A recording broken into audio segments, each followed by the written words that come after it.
नमस्कार, आप देख रहे हैं आवाज़ 24 न्यूज़। और जैसा कि जानकारी मिली है कि बीजेपी ने आज अपना घोषणा पत्र यानी कि संकल्प पत्र जारी कर दिया है और उसे मोदी की गारंटी भी मानी जा रही है। अभी हमारे साथ पूर्णिया सदर विधायक मौजूद है, हमारे साथ विजय खेमका जी। और आइए हम जानते हैं बीजेपी ने जो मैनिफेस्टो जारी किया है उस पर क्या कहते हैं और किस तरह का मैनिफेस्टो बीजेपी ने इस बार जारी किया है। सर, मैनिफेस्टो जारी हो गई है बीजेपी की, क्या कहना चाहेंगे, क्या मुख्य बिंदु है उसका? देखिए, भारतीय जनता पार्टी और एनडीए गठबंधन का जो देश की जनता के साथ विश्वास का पत्र है वो संकल्प पत्र है। देश के यशस्वी प्रधानमंत्री नरेंद्र भाई मोदी की गारंटी का संकल्प पत्र है। और 2014 से देश के प्रधानमंत्री ने जो कहा वो किया। 99% जो संकल्प उन्होंने किया था उसकी पूर्ति उन्होंने 10 साल में करने का काम किया है। और अभी जो संकल्प पत्र जारी हुआ है वो देश के जनता का विश्वास का पत्र है, देश के विकास का वो पत्र है। और इसमें सबका विकास, सबके विश्वास का ये संकल्प पत्र है। देश की कोटि कोटि जनता जो है उसका विश्वास है नरेंद्र मोदी पर। इसलिए भारतीय जनता पार्टी नरेंद्र भाई मोदी देश के और एनडीए जो कहती है वो करती है। और मुख्य बिंदु है सर इसमें जो है नारी सशक्तिकरण, नारियों को सम्मान प्रधानमंत्री जी ने और भारतीय जनता पार्टी ने देने का काम किया। अनेक योजनाएं पूर्व में भी थी और मोदी जी ने जो कमिटमेंट किया है कि पूरे देश में 3 करोड़ लखपति दीदी हम बनाएंगे, उसके बाद भी नारी का कैसे सशक्तिकरण हो, कैसे लोकसभा में प्रतिशत के आधार पर नारियों का जो है विधान जो बना है वो पूरा हो। नारी सशक्ति, युवाओं को रोजगार, युवाओं को आत्मनिर्भर बनाना ताकि वो नौकरी से ज़्यादा दूसरे को नौकरी दें। इसलिए युवाओं को रोजगार उन्होंने देने का काम किया है। मध्यम वर्ग के लिए लाया गया है, जो गरीब हैं, फुटपाती हैं, छोटे दुकानदार हैं, स्वनिधि योजना की रकम को और बढ़ाया गया है। बिना गारंटी के, विदाउट कोलेस्ट्रल सिक्योरिटी के उनको जो है इस संकल्प पत्र के माध्यम से सुविधा दी जाएगी, उनका विकास किया जाएगा। और इस संकल्प पत्र के माध्यम से कैसे हमारा भारत जो संकल्पित है मोदी जी, कैसे भारत आत्मनिर्भर बने, कैसे भारत विकसित बने और सर्वग्राह्य और सर्वप्रिय, ये भारतीय जनता पार्टी का, मोदी जी का, एनडीए का संकल्प पत्र है। हर देश का व्यक्ति कैसे संपन्न हो, सुखी हो, समृद्ध हो, देश शक्तिशाली हो, देश की सीमा सुरक्षित हो, देश की सेना को कैसे सुविधा मिले, किसान कैसे आत्मनिर्भर हो, किसान को पहले भी हम किसान सम्मान निधि, उन्नत उपज और उसके उपज का मूल्य बड़ा हो, इस संबंध में किए हैं। विपक्ष का कहना है कि जिस तरह से महंगाई और बेरोजगारी बढ़ा है पिछले 10 साल में, क्या इसकी भरपाई इस मैनिफेस्टो संकल्प पत्र से होती नजर आ रही है? विपक्ष का काम ही कहना। 40 साल में, 50 साल में जिनकी सरकार रही है, जो झूठ का पुलंदा की घोषणा की है, एनडीए गठबंधन और बिहार के जो महागठबंधन के नेता हैं उन्होंने भी अपना जो है घोषणा पत्र जारी किया है, जो झूठ का पुलंदा है, झूठ का पर्चा है। और वो कहते हैं हम इतना नौकरी देंगे।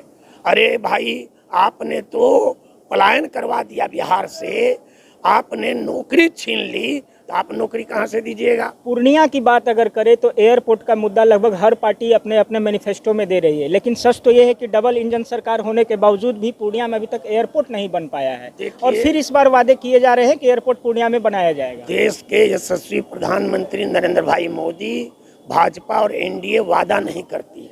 हम तो संकल्प को सिद्धि तक ले जाते हैं और हम जो कहते हैं उसको पूरा करते हैं। और मोदी जी का यही कहना है, जो हम कहते हैं उस पर जनता का विश्वास और वो काम पूरा होता है। कभी 10, 20, 40 एयरपोर्ट हुआ करते थे, वहाँ मोदी जी ने कहा कि हर जिले में देश का एयरपोर्ट होगा और चप्पल पहनने वाला जो है वो जो है हवाई जहाज की यात्रा करेगा। आज कर रहा है।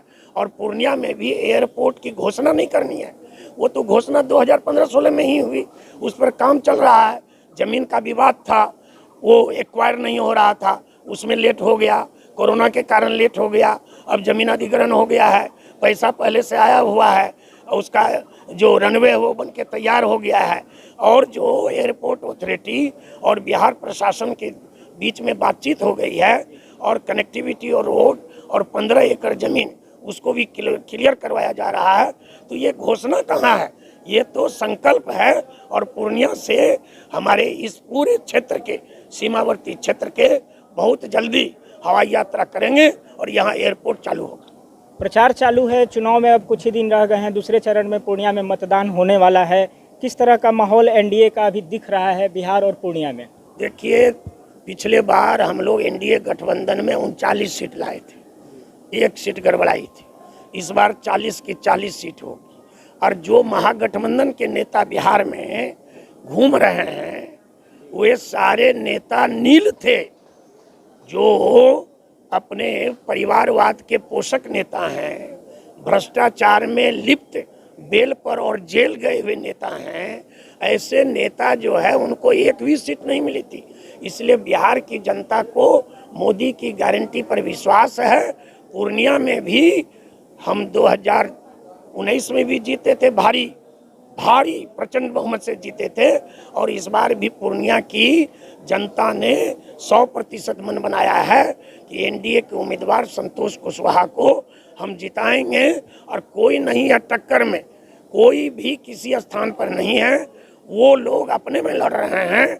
और भाजपा को पूरा वोट है। भाजपा, जदयू, चिराग पासवान, उपेंद्र जी, हम पार्टी, पारस जी, सारे कार्यकर्ता गोलबंद हैं और जनता भी गोलबंद है।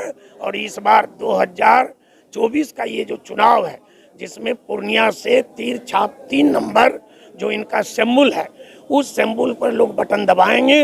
संतोष कुशवाहा को 26 तारीख को भारी बहुमत से मतदान करेंगे और 4 जून को पूर्णिया की जनता 40 सीट के साथ होली मनाएगी। और जो 16 तारीख है, आगामी 16 तारीख को प्रधानमंत्री आने वाले हैं पूर्णिया, किस तरह की तैयारियां हैं और क्या पूर्णिया में उनके आने से किस तरह का बदलाव नजर आएगा? क्या हवा बन पाएगी कुछ अलग तरीके की? देखिए, देश के यशस्वी प्रधानमंत्री के बनने से ही पूरे देश में बदलाव आया है। और पूर्णिया को तो प्रधानमंत्री जी ने आकांक्षी जिला घोषित किया है। और 10 सालों में पूर्णिया में प्रधानमंत्री जी ने बहुत कुछ देने का काम किया। 10 सालों में एनडीए की गठबंधन की सरकार जो 1.5 साल सिर्फ अलग रही, उसमें पूर्णिया का सर्वांगीण विकास हुआ है। कौन सा क्षेत्र ऐसा है जहां विकास नहीं हुआ है? आज ये क्षेत्र जो है ऑटोमोबाइल हब है, फूड ग्रेन हब है, मेडिकल हब है, गारमेंट्स हब है, ये पूरा हब बन गया है। मेडिकल कॉलेज है, इंजीनियरिंग कॉलेज है, एग्रीकल्चर कॉलेज है, यूनिवर्सिटी है, सीमेंट प्रोजेक्ट सेंटर यहाँ पर बना हुआ है। आगे की क्या संभावनाएं हैं? पूर्णिया में इतने कुछ होने के बावजूद भी बहुत चीज़ों की कमी है, क्या नए चीज़ों का यहाँ पे और क्या क्या हो सकता है? निश्चित रूपेण जो भी पूर्णिया के जनता के सुविधा के लिए, विकास के लिए जो भी चीज़ की जरूरत है, हम उन सारे चीज़ों को आने वाले समय में जो एनडीए के सांसद, एनडीए के विधायक, हम सब मिल करके और देश के प्रधानमंत्री मोदी जी के नेतृत्व में हम सब उन कामों को पूरा करेंगे। और 16 तारीख को जो हमारे देश के यशस्वी प्रधानमंत्री नरेंद्र भाई मोदी, जिसे पूरा देश चाहता है, बिहार चाहता है, पूर्णिया चाहता है, वो 10 सालों के बाद पूर्णिया आ रहे हैं। इसलिए पूरा पूर्णिया की जनता पलक फावड़े बिछा करके बैठी हुई है उनके दर्शन के लिए, उनको सुनने के लिए। और हम सब भी उनका स्वागत करने के लिए तैयार हैं। लाखों की संख्या में देश के प्रधानमंत्री को 16 तारीख को 10:30 बजे दिन को रंगभूमि के मैदान में लोग सुनने के लिए आवेंगे।